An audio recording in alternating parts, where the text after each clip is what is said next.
Good morning. So we're up at the crack of dawn. The dawn's crack herself. We're going to Noosa Heads to try and find these fairy rock pools that we tried to find last time we went and they just didn't exist. I don't know how to tell you this, but we've left our keys and all of our stuff and the car inside the house. Shit.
So basalt rock formations are pretty sick.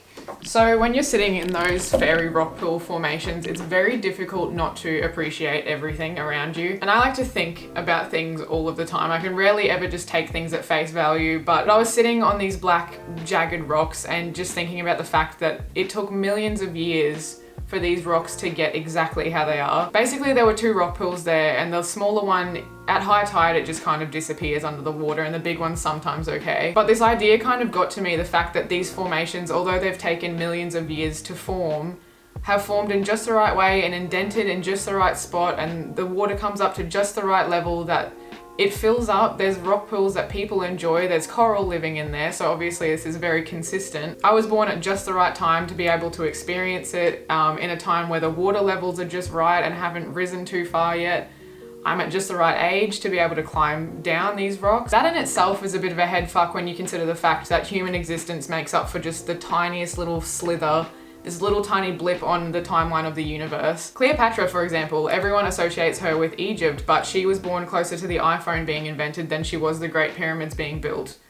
What? And all of this contributes to a big part of the reason why I love documenting everything in photos and videos. Like whether it's a really well-made video or just some shit that I've recorded on my iPhone that I just want to keep. Because there's no better way to remember something than by literally keeping a piece of it with you, if that makes sense. You know when you listen to a song and it reminds you of a specific point in time and you can basically feel that time again, and the people you were with, and some smells sometimes remind you of it. It's linked so heavily with your senses, but I love just watching it again. Even growing up, I would always go through photo albums of when I was little and when my parents were young and just try and understand and see what it was like for them. And even just little things that I'd noticed, like they had different Tupperware in the photos, or they had glass bottles instead of plastic. I just find it so cool that even little things like that are remnants of the time that the photo was taken in. And it almost lets you like live vicariously through this thing.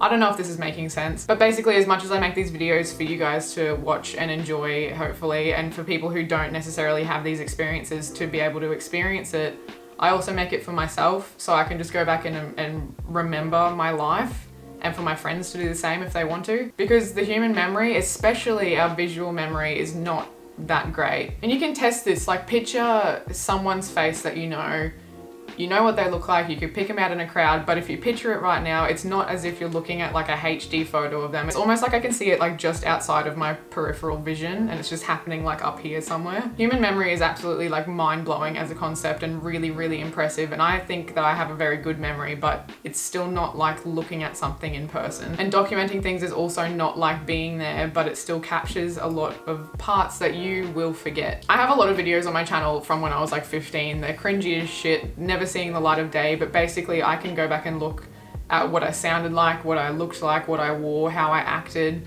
what my friends looked like. It's really, really cool. It's like looking into a time capsule. So what I'm getting at with this is, even if you're not making it into some fancy edit, or like if you have no interest in photography or videography, just like film things and take photos and just keep parts of you and your friends in your life, because you 100% will want to look back on it later. And we've got so much technology, like you can do so much shit just with your iPhone. And as much as people love to shit on technology because it gives them some false sense of superiority, it's such a cool thing to have. I'm not sure where this little chat went, but basically I think videos and photos are a really cool medium. You've got such an easy way of making them and producing them. Of course, the obvious thing to note is that documenting things shouldn't completely replace experiencing them, but it rarely does. Like at the beach with Noosa, for example, I probably spent not even 5% of my time there filming things. You really don't have to. You pick your camera up, press record for 30 seconds and put it down. But yeah, just document things that you like and remember things that you like. I guarantee that you will thank yourself for it later. If nothing else, you will see how far you've come in general as a person.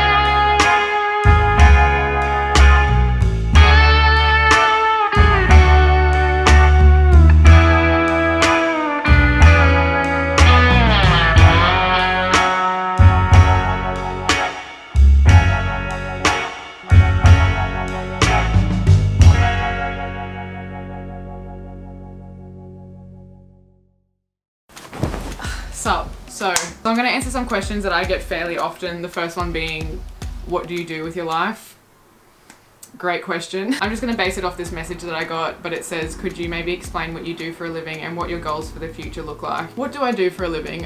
This kind of pairs in with another question that I get a lot, which is, what did I study at uni? So I basically did a dual degree at uni, which essentially just means that you do 4 years and you come out with 2 different degrees. But I came out with 1 degree in business and another degree in design, specifically interactive and visual design, which encompasses so many different things. Like we did web development, we did graphic design, we did animation, the tiniest little bit of video editing and like special effects and that kind of stuff. There was quite a lot of building apps and like user experience and interface design and that realm essentially. And business is quite standard, but I ended up going into marketing when I graduated. I got a job in marketing. I worked for a company that was quite popular. A lot of you would know who they were. They owned a lot of different things. I had no problem with the people there and no problem with the work itself, but it was the workload and the way the company was run that just was doomed to fail, and it did, which I'll go into in a sec. It just wasn't particularly well run, and there was a lot going on internally, and each person's workload was enough for like 2 people, so it was just, you know, there's a lot of things, and there's a lot more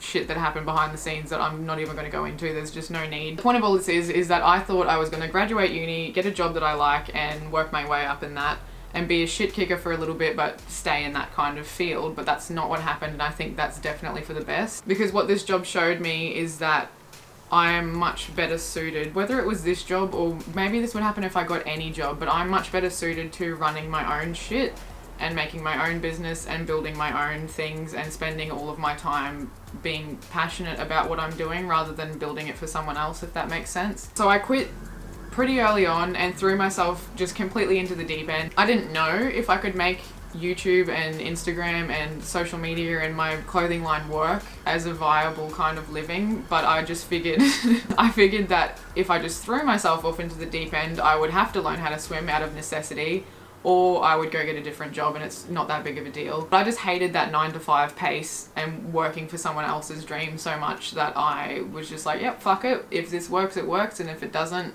we'll find something else. But I really trust myself and my ability, and I knew that if I put myself into that situation and had no other option, that I would just work it out, and that's kind of what happened, luckily. So circling back to the original question, I basically do social media as like part of my job. I have a clothing brand, and that's also like my job, I guess, and then I just make content as well. Sometimes I make content for brands as part of a sponsored post. Sometimes I just make the content for the brands and it's not part of a sponsored post, and I just sell the photos or videos to them, and they can use that for their own marketing collateral. Obviously YouTube AdSense to a much smaller extent, and then yeah, I've got my clothing brand Riff Supply Co, which will be linked below if you want to check it out.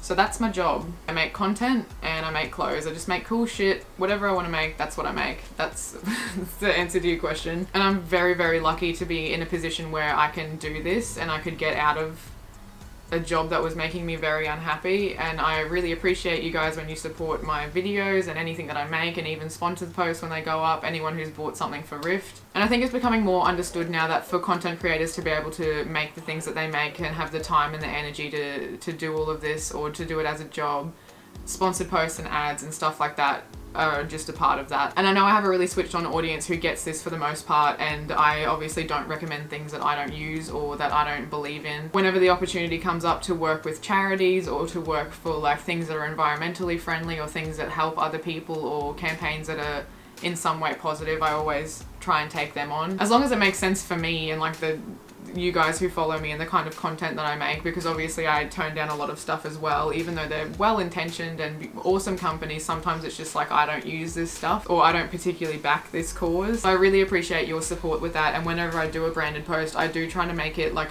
a nice video or a really nice photo or something that if I was scrolling past, would actually want to look at and like. Nothing is ever half-assed, and I hope that is evident, and I'm just again really appreciative that you guys allow me to live the life that I do. And another thing that is always paired with this question when you guys ask is usually like, what do I do with my future, or how do I turn my hobby into a living, or what do I do with my life?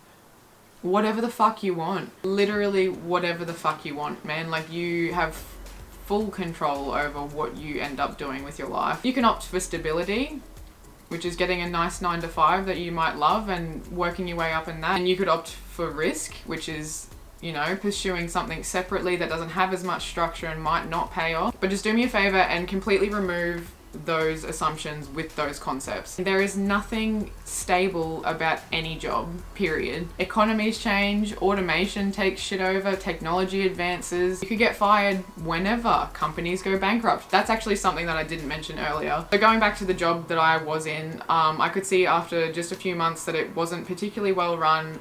A lot of parts of it and the things that they were doing were like dodgy. We'll just leave it at that. I remember talking to mum when I was going to quit my job, and I don't think that she thought it was the best idea at the time, which is understandable. If I had a kid, I would also want them to stay in like a quote unquote stable job rather than just be like, yeah, I'm gonna go do the internet for a living.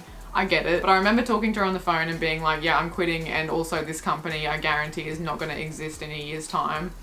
Now, almost exactly 1 year after I quit, this company went completely bust, went bankrupt. So many employees didn't get paid. They got completely fucked over. Again, you might have seen this because it was just everywhere. So had I stayed in that stable job instead of taking a big risk and just trusting that I would work it out, I would still have no job. So for a while I was like, did I make the right decision? Was this the smartest thing to do? X, Y, and Z. And that just kind of came around and cemented the fact that I think I did the right thing for me. It might not be the right thing for you.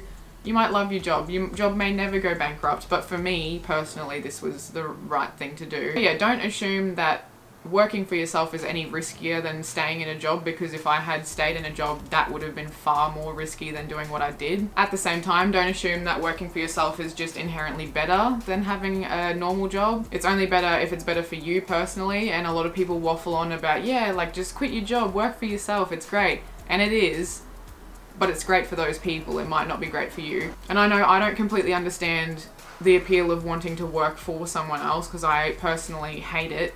But I have friends who love it and could never do what I do because they would hate it. So, you know, it takes two types of people to make the world work the way that it does. And there's nothing inherently better about either one. They both have pros and cons. But just do whatever the fuck you want take people's concerns on and people's criticisms on, especially if they care about you, but ultimately make your own decisions. That is all for this video, guys. As I said, I have a clothing line called Riff Supply Co. We have a bunch of cool tees. They're all super comfy because I need to wear comfortable clothes. We have these awesome rings as well, which I love, and we've got hoodies and beanies coming really soon, and more stuff after that. You can follow all of Riff's social media if you want to keep up with that. If you're new here, I give shout outs every single week to people who subscribe, put the notification bell on, and leave a comment letting me know that they've done it. I also give shout outs to people who follow me on Instagram and leave comments and whose names and faces I recognize. So from Instagram, we have Jacko Alt, very familiar name, perhaps I've given you a shout out before. Emma Goodacre.